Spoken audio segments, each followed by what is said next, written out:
Heyo, and welcome back to Let's Talk Movies. Remember that? It's basically just a glorified movie collection update, but then disguised as a random recommendations video. But don't worry, I try to make it as interesting and as fun as possible for you guys. So in this first part, I'll be taking a look at all the DVDs and some random Blu-rays that I got, that I picked up since the last time I made a video like this. Sounds okay? That's what I thought. Let's take a look.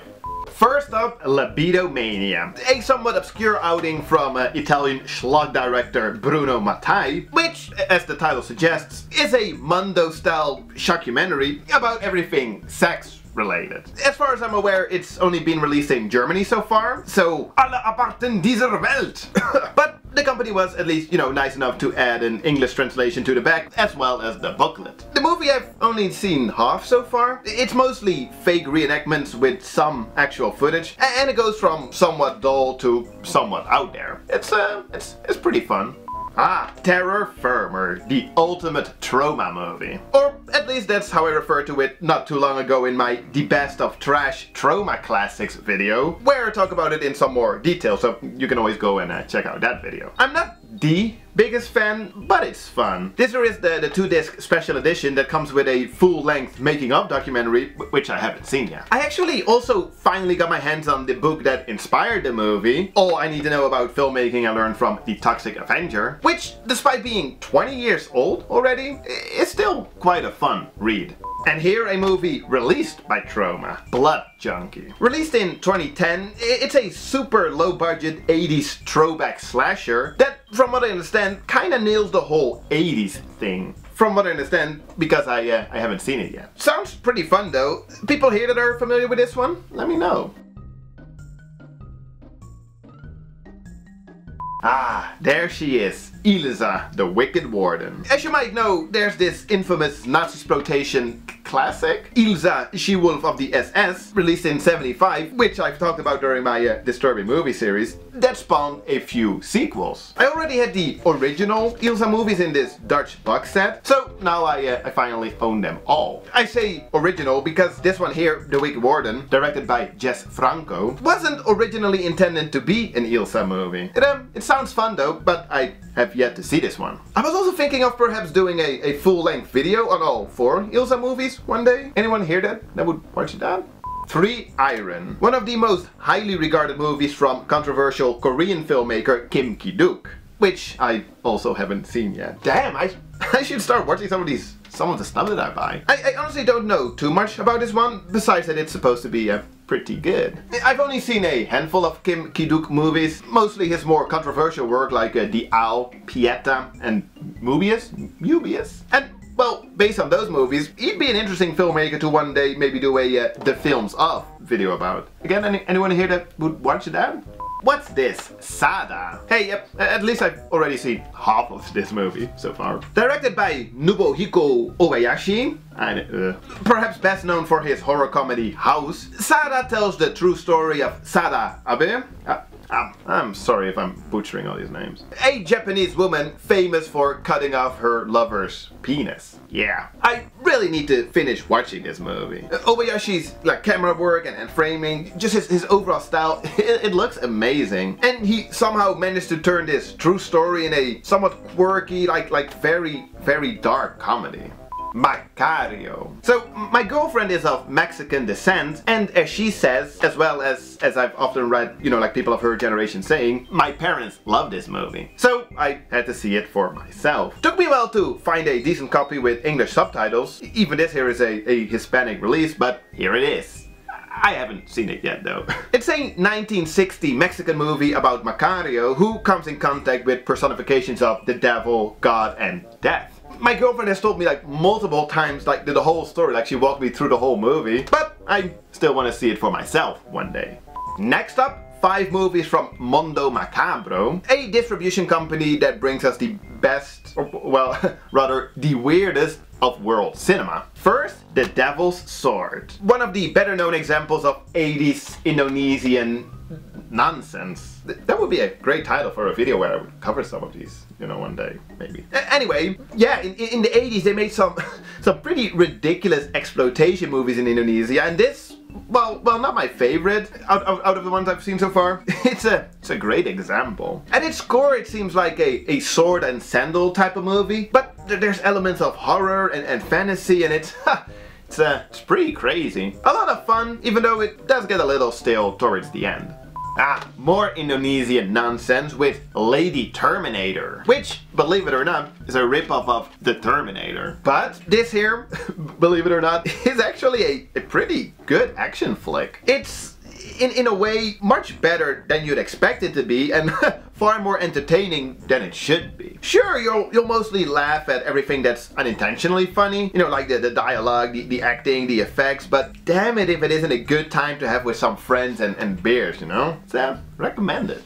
And for our last stop in Indonesia, perhaps the pinnacle of Indonesian nonsense, Mystics in Bali. I've talked about this movie during my Best Movies I've Seen in 2017 video, where I describe it as one of those you'll have to see it to believe it type of deals, which I still say is pretty accurate. It's so bizarre and ridiculous, but oh so entertaining. About an American girl that visits Bali to learn about black magic.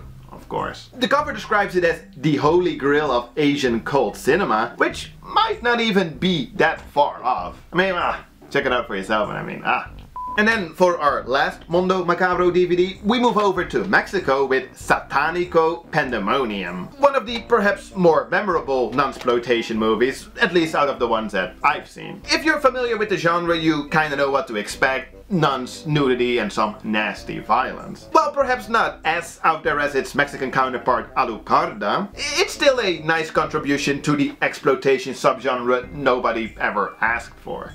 Then, onto the Blu-rays, and we'll start with one more Mundo Macabro release, Suddenly in the Dark. I love that title. It's a relatively unknown South Korean psychological horror movie about a married couple that takes in a young girl with a creepy doll and Some would argue that this is style over substance with its colorful look and its use of kaleidoscope style cinematography, but I was actually genuinely intrigued by this one, and it's grown on me over time. I mean, while not particularly eventful, it is surprisingly watchable, and yeah, I actually kinda liked it.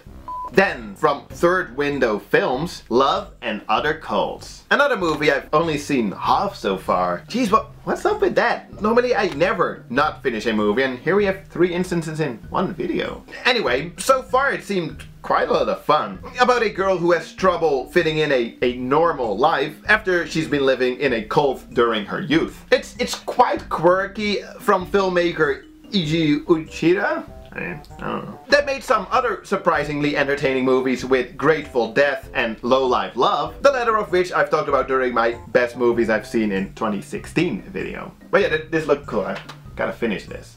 Uh-oh, Nothing Bad Can Happen, released by Draft House. It's a German drama, I guess, which I've talked about not too long ago during my most recent Disturbing Movies video. Not disturbing in the sense that, you know, everybody gets raped and murdered and shit. It's much more subtle, and it's all about the slow build-up too. And, you know, eventually it's quite rewarding, as in worth investing your time in. Check out that video to find a little bit more about this movie. It's a pretty great one. Next up, released by Second Run, Witchhammer. A 1970 Czechoslovakian movie that initially seems like a Witchfinder General / The Devils type of deal, but I feel like there might be more going on here. When it comes to these witch hunting type of movies, it has a much more serious historic approach compared to stuff like Mark of the Devil or the recently covered The Demons. So this should definitely not be taken as some kind of like exploitation flick. It's slow and it has quite a calm vibe, but the story and the beautiful cinematography definitely drew me in. And yeah, I'd say it's definitely worth checking out if you like your witch hunting movie a tad bit more serious. Blade of the Immortal, the 100th movie directed by Takeshi Miike. And as some of you might know, I consider myself quite a fan of Miike's work. I already did 2 videos about his movies. Maybe I should pick up that series as well one day. This one, however, I have not seen yet. But you know, I saw this release with the slipcase and I thought like, hey, that's, you know, it's pretty cool. From what I understand, the movie itself it's pretty good. But I'll have to see that for myself. People here that are a fan of this one? Then I proudly present, from a Dutch filmmaker, Brimstone. It is an English movie though, one that I talked about during my best movie I've seen in a 2017 video. It was recommended to me by a good friend of mine who, you know, he doesn't really care all that much for movies. But I'm glad he watched this and, you know, like told me, because it ended up being one of the favorite movies I've watched last year. The less you know about the story, the better. So just take my word for it that it's a quite intense Western thriller type of story, told in an unconventional manner that just keeps on surprising you. It's really pretty good. And finally, I Spit on Your Grave, the complete collection. Which means the original 1978 rape and revenge exploitation classic, as well as all the 3 remakes slash sequels from the 2010s. All 4 of which I've talked about before here on my channel. The original I've even covered in 4 separate videos, so there's enough video of me talking about these. The original, you know, you can hate on it as much as you want, but I do think it's considered somewhat of a classic for a reason. Both the remake and sequel, I guess, I thought were pretty cool as well, you know, like modern day, no holding back horror flicks. And then finally the third one, which I guess is actually a sequel to the original remake. Perhaps my least favorite out of the 3 newer ones, but you know, it's still pretty fun. This here is a pretty bare bone release though, like there's no extras whatsoever. But I got it for a very decent price and I didn't own any of these movies before, like either on DVD or Blu-ray. So I thought like, you know, it's a pretty good deal. Fun stuff. Oh well, that brings us to the end of this video. I really hope you guys at least somewhat enjoy this format. I mean, it's, you know, I like them. I kinda like making them. So after this there's 2 more, you know, part 6 and 7. Is that right? Yeah. But after that, you know, it's just back to business. Normal business. Thanks for watching. Cheers. Have a nice day.